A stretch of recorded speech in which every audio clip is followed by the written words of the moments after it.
नमस्कार, स्वागत आहे आपलं फेमस मालवणी कट्टा या यूट्यूब चॅनलमध्ये।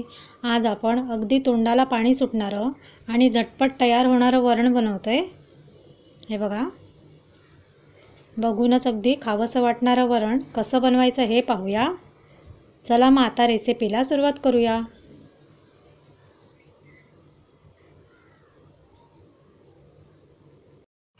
इथे अर्धी वाटी आपण तूर डाळ, अर्धी वाटी मसूर डाळ आणि अर्धी वाटी मूग डाळ अर्धा तास भिजवून घेतलेली आहे।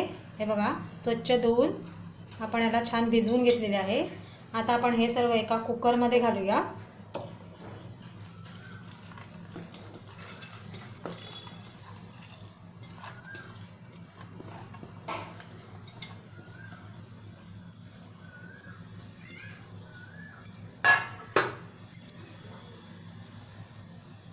एक ग्लास पाणी घालूया।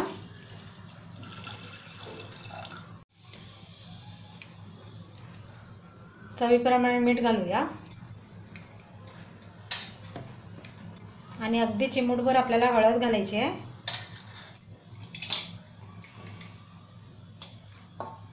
मिक्स करून घेऊया। आता याचं झाकण लावून आपल्याला 3 शिट्ट्या काढून कुकर आपल्याला थंड करून घ्यायचं आहे। आपले 3 शिट्ट्या झालेल्या आहे आणि कुकरही छान थंड झाला आहे। आता आपण झाकण उघडूया।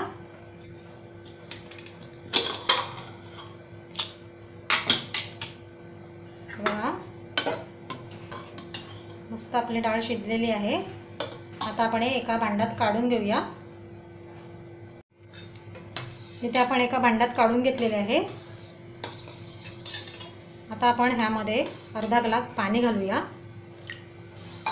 आपल्याला केवढं घट्ट पातळ हवं आहे त्यानुसार आपल्याला पाणी घालायचं आहे आणि छान आपल्याला एकजीव करून घ्यायचं आहे।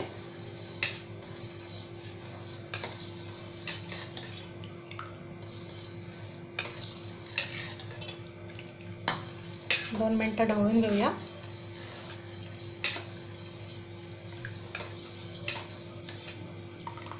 या प्रकारे एक मीडियम आकाराचा कांदा बारीक चिरून घेतला आहे। 2 टोमॅटो छोटे बारीक चिरून घेतलेले आहे। कढीपत्ता, 2 हिरव्या मिरच्या आपण अशा मधून चिरून घेतलेल्या आहे। हे बघा, अर्धवट। चला मग आता रेसिपीला सुरुवात करूया। कढई गरम झाले, आपण तेल ओतूया। आपण जिरं घालूया अर्धा चमचा, अर्धा चमचा मोहरी।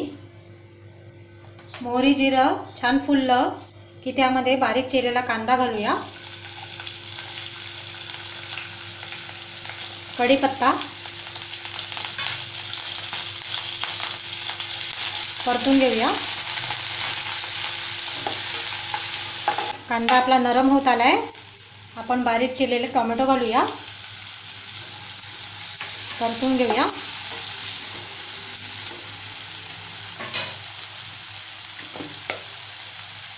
थोडंसं आपण मीठ घालूया, अगदी नावापुरती, म्हणजे टोमॅटो लवकर नरम होतील। एकजीव करून घेऊया। कांदा टोमॅटो आपले छान नरम झाले। आपण अगदी चिमूटभर हळद घालूया। हळद आपण सुरुवातीला घातली होती। अर्धा चमचा आपला मालवणी मसाला, थोडीशी कोथिंबीर, एकजीव करून घेऊया।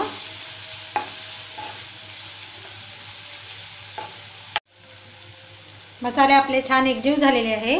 आता आपण जी डाळ उकळून घेतले ती घालूया।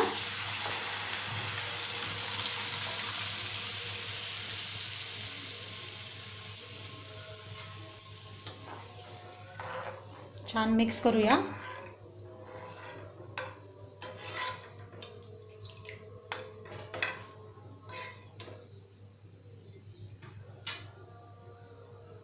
एक उकळी काढून घेऊया। मस्त उकळी आलेली आहे। आपण ज्या उभ्या चिरलेल्या मिरच्या घेतल्या ते घालूया। कोथिंबीर,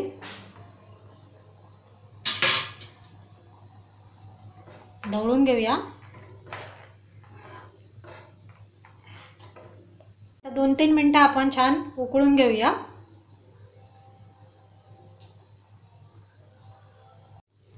हे बघा छान उकळी आलेली आहे। अगदी साध्या पद्धतीने वरण तयार झालेलं आहे। आता आपण गॅस बंद करूया।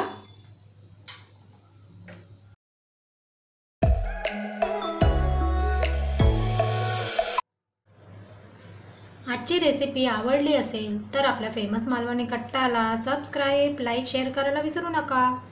चला तर मग पुन्हा भेटूया एका छानसे रेसिपीमध्ये। तोपर्यंत धन्यवाद।